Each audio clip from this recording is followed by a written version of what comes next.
عبداللہ بن عمر اور عبید اللہ بن عمر بصرہ سے گزر رہے تھے ایک جنگ سے واپسی پر، تو حاکم بصرہ نے آپ کو کچھ پیسے دیے کہ یہ مال غنیمت میں جا کے جمع کروا دینا، اور پھر خود ہی مشورہ دیا کہ عراق کے اندر فلاں فلاں چیز بہت سستی مل جاتی ہے اور حجاز میں ان چیزوں کی قیمت زیادہ ہے، تو اگر آپ ایسا کر لیں کہ یہ ان پیسوں سے خرید لیں اور جا کے مدینہ المنورہ میں فروخت کر دیں، تو جو زائد پیسے آپ کمائیں گے وہ آپ کے ہوئے، اور یہی اشرفیاں جو میں نے دی ہیں آپ کو، اتنی اشرفیاں بیت المال میں جمع کروا دینا۔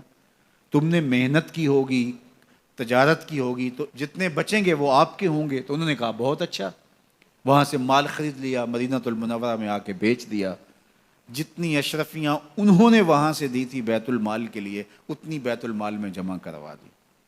حضرت عمر رضی اللہ تعالیٰ عنہ کو پتہ چلا، بیٹوں کو بلایا، کہا کہ سنا ہے تم نے کوئی کمائی کی ہے؟ کہا جی ہم نے تو تجارت کی اور جو مال لیا تھا اتنا مال بیت المال میں جمع کروایا ہے۔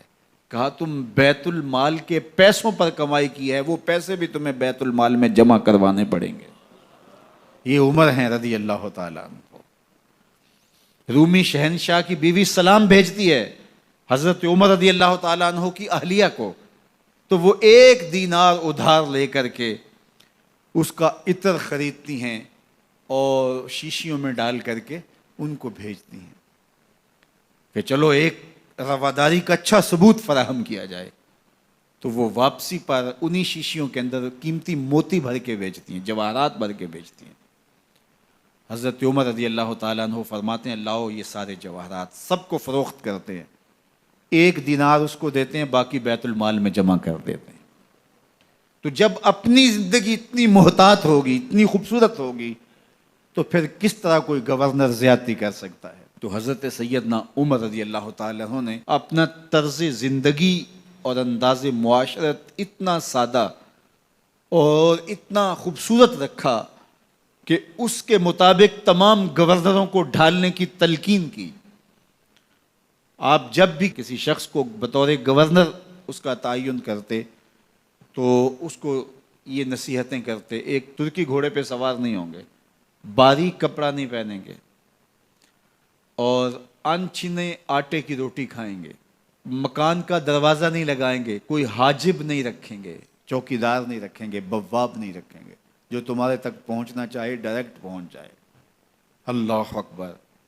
اور پھر جب کسی کو متعین کیا جاتا اس کی جائیدادیں لکھ لی جاتی ہیں کہ اس کے پاس کتنی جائیداد ہے، وہ حساب اپنے پاس رکھتے، اور جب وہ معزول ہوتا یا اس کا وقت ختم ہوتا تو آپ دیکھتے کہ اب اس کے پاس جائیداد کتنی ہے۔ اگر وہ جو پہلے آپ نے اپنے پاس ریکارڈ رکھا ہوتا اس سے جائیداد اس کی زیادہ ہوتی تو حضرت عمر بقیہ جائیداد بیت المال میں جمع کرتے۔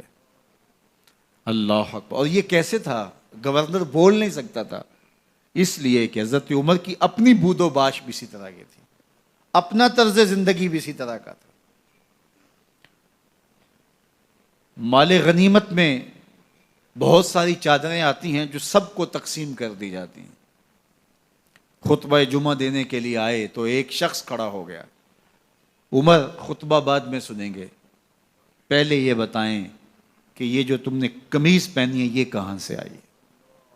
مال غنیمت کے اندر جو چادریں آئی ہیں سب کے حصے میں ایک ایک چادر آئی، آپ دراز قد ہیں، ایک چادر سے قمیض نہیں سل سکتی، تو آپ کی قمیض کہاں سے آئی؟ پہلے اس سوال کا جواب دے دیجئے، پھر خطبہ سنیں گے۔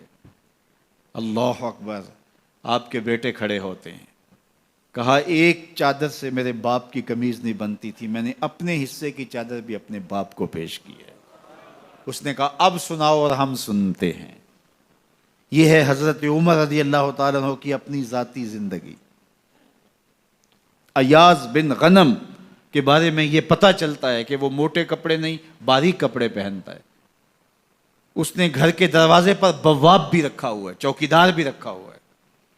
تو حضرت عمر رضی اللہ تعالیٰ عنہ محمد بن مسلمہ کو بھیجتے ہیں، محمد بن مسلمہ جاتے ہیں اور جا کے تحقیق کرتے ہیں تو ایسا ہی پاتے ہیں، تو ان کو وہیں گرفتار کر کے لے آتے ہیں۔ اور حضرت عمر کے دربار میں پیش کیا جاتا ہے، چھڑی اس کے ہاتھ میں دے کر فرماتے ہیں جاؤ تم بکریاں چرایا کرو، تم گورنری کے لائق نہیں ہو۔ ایک گورنر کو بکریاں چرانے پہ لگا دیتے ہیں اس لیے کہ تم نے ان اصولوں سے، ان ضابطوں سے انحراف کیا ہے جو ایک سلطنت کے ذمہ دار کے لیے لازم اور ضروری ہیں۔